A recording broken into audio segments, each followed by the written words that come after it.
Buffalo Bills fans, we've witnessed a season full of extremes, and as we head into December and inch closer to the playoffs, the question everyone is asking is, how do the Bills find consistency? Over the last few games, we've seen them dominate in some aspects, struggle in others, and show flashes of brilliance that remind us just how talented this roster really is. One week they can absolutely dismantle a defense through the air. The next week it feels like nothing is clicking. They can run the ball with surgical precision one game, then struggle to gain yards the next. And while it's frustrating not seeing that high level of performance every single week, the upside is clear. This team has shown it can compete with anyone, and that should give fans a sense of hope moving forward. No promises, no guarantees, but the potential to be one of the league's elite offenses is still very real. Let's break down the Bills' performance against the Steelers, because that game really highlighted both the strengths and the approach of this team when everything lines up properly. The story of the day was clearly the rushing attack. Running the ball 51 times for nearly 250 yards is no small feat. James Cook, Ray Davis, and Ty Johnson all played key roles, but the biggest credit has to go to the offensive line and the perimeter blockers. The way they moved defenders and created lanes was outstanding. Across those 51 carries, the Bills averaged almost 3 yards before contact, totaling 148 yards before a single defender made a hit. This is a clear reflection of not only the skill of the backs, but the execution up front. And while the yards after contact and missed tackle metrics were less impressive, with just over 1.5 yards after contact per attempt, it does not diminish the precision of the blocking schemes that made this rushing success possible. Digging deeper, it's interesting to see that the Bills' right side dominated the running game. 40 of the 51 rushes went to the right of center, generating 226 yards, compared to 11 rushes for just 23 yards to the left. That kind of imbalance speaks volumes about the strategy and the performance of the right side blockers. Players like Jackson Haw, Tyrell Shavers, and KHALIL executed at a high level, and combined with the work of the offensive line, Alec Anderson, O'Cyrus Torrence, and Connor McGovern in particular, they consistently created space for the backs to operate. The duo run, where two inside linemen engage linebackers while a tight end leads to the second level, worked beautifully. It allowed the backs to read the play-side linebacker and adjust as needed, while forcing defenders to account for multiple options simultaneously. James Cook often praised this setup after the game, noting that it allowed them to maximize their vision and find openings that may not have existed otherwise. Pittsburgh tried multiple strategies to shut it down, slanting inside, overloading the edges, rolling safeties, but nothing worked. The combination of disciplined execution, strong vision by the backs, and smart blocking up front made this rushing attack nearly unstoppable. Moving to the passing game, the approach against the Steelers was just as deliberate, if not more cautious. Josh Allen finished 15 of 23 for just over 100 yards, with 1 touchdown and an interception on the opening drive. Considering the personnel challenges the Bills faced, particularly missing both starting tackles and Dalton Kincaid, this game plan was about preserving the quarterback and limiting high-risk situations. The Steelers brought heavy pressure on over half of Allen's dropbacks, blitzing more frequently than any team had faced him all season. Yet Allen remained upright, was hit only once, and managed to get the ball out quickly. His average time to throw was just over 2 seconds, an impressively fast release that kept the offense on schedule and avoided negative plays. The emphasis was clearly on managing risk while keeping the offense functional. While the passing numbers don't jump off the page, the strategy ensured the team maintained control of the game and allowed the running attack to shine. The interception on the first drive did influence how Allen played the rest of the day. Reviewing the tape, it's evident that his eyes were initially focused on the wrong side of the field. The defense's leverage suggested a safer throw to the left where Dawson Knox had a window, but the initial read went elsewhere, leading to the turnover. Even Allen acknowledged afterward that his eyes needed to start in a different direction.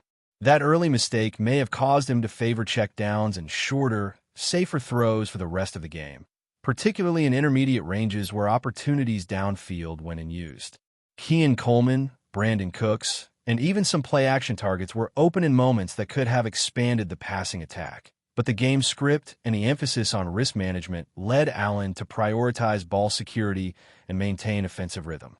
And considering the way the Steelers struggled against the run, it made perfect sense to lean heavily on James Cook and the running game while taking calculated passing opportunities. The Bills' offensive execution extended beyond the starters. James Cook carried the load with 45 of 74 snaps at running back, while Ty Johnson and Ray Davis contributed effectively in relief. Reggie Gilliam provided additional depth with 9 snaps, helping in situational plays. Dawson Knox and Jackson Hall were instrumental in blocking, and the wide receivers, particularly Tyrell Shavers, Gabe Davis, and SHAKIR, demonstrated excellent perimeter blocking, which was crucial for the success of the ground game. Snap counts reflect the balance the Bills maintained to maximize efficiency while protecting their key players, especially Allen, under challenging circumstances. The offensive line played every snap, and the cohesion between blockers, tight ends, and skill position players created an environment where the Bills could dictate the pace of the game, even without executing a pass-heavy approach. The combination of planning, execution, and player versatility allowed the team to dominate despite missing key personnel and facing heavy defensive pressure. Every decision, from play design to snap count allocation, reflected a deliberate emphasis on staying on schedule, protecting the quarterback, and capitalizing on the rushing attack. While the passing game may not have reached its full potential in terms of yardage, it fulfilled its role in maintaining rhythm and balance, keeping the defense honest, and providing selective opportunities when the situation demanded. This type of game planning, rooted in calculated risk and leveraging team strengths, is exactly what allowed the Bills to secure a decisive win, maintain offensive stability, and continue their march toward a playoff berth. Continuing with the Bills' performance, the passing game revealed more layers than just the numbers on the stat sheet. While Josh Allen did not rack up massive yardage, his decision-making and adaptability under pressure were critical. Facing a Pittsburgh defense loaded with edge rushers like T.J. Watt and Cam Hayward, the absence of both starting tackles and Kincaid created a scenario where quick releases and smart reads were essential. Allen's average time to throw of just over 2 seconds reflected not only his athleticism, but also the careful game plan orchestrated by the coaching staff. The offensive line, alongside the tight ends and perimeter blockers, ensured that he had just enough time to make calculated throws while minimizing exposure to hits. This approach was about control, not spectacle. Every drop back, every glance downfield, every check down was part of a larger strategy to keep the offense on schedule and protect the quarterback while still exploiting the defensive vulnerabilities. Analyzing the film, it's clear that opportunities for explosive plays existed, but were intentionally tempered by risk management. On the first drive, the interception altered Allen's approach, guiding him towards shorter, higher percentage throws. That decision-making process, while frustrating to fans expecting deep passes, exemplifies a quarterback adjusting to circumstances in real time. Keon Coleman had clear separation on a route that was open early in the progression. Brandon Cooks found windows on corner routes, and Tyrell Shavers had dig routes available after play-action fakes. In a vacuum, these were opportunities to generate chunk plays, but the game script did not necessitate forcing the ball downfield. The emphasis was on sustaining drives, maintaining rhythm, and allowing the running game to dominate, which it did spectacularly. This balance between calculated caution and explosive potential is what makes analyzing the Bills' offense so intriguing. It shows a team capable of improvisation, but willing to prioritize winning over individual statistics. Looking at the rushing attack again, the distribution of snaps and carries demonstrates how the Bills leveraged their depth. James Cook was the workhorse with over 45 snaps. Ty Johnson contributed 20, and Ray Davis added 13. Reggie Gilliam offered situational flexibility with 9 snaps. This spread allowed the team to keep players fresh while maintaining a relentless ground game that kept the Steelers on their heels. The effectiveness of the blocking, both inside and on the edges, amplified the skill of the backs. The duo run concepts, the ability to read linebackers and adjust in real time, and the disciplined execution by perimeter blockers created a multi-dimensional rushing threat. The combination of planning, coordination, and physical execution was evident on nearly every play, highlighting a level of teamwork and preparation that separates top-tier offenses from average ones. Even when facing heavy defensive pressure, the cohesion between blockers and backs allowed the team to exploit small gaps and generate explosive plays, emphasizing how critical execution is at every level of the offense. Shifting focus to specific individual contributions, James Cook's vision and patience were particularly noteworthy. He consistently made defenders miss, capitalizing on the lanes created by the offensive line and perimeter blockers. Ray Davis, while not matching Cook's decision-making instincts, provided a spark when called upon, showing glimpses of potential that could become more impactful as the season progresses.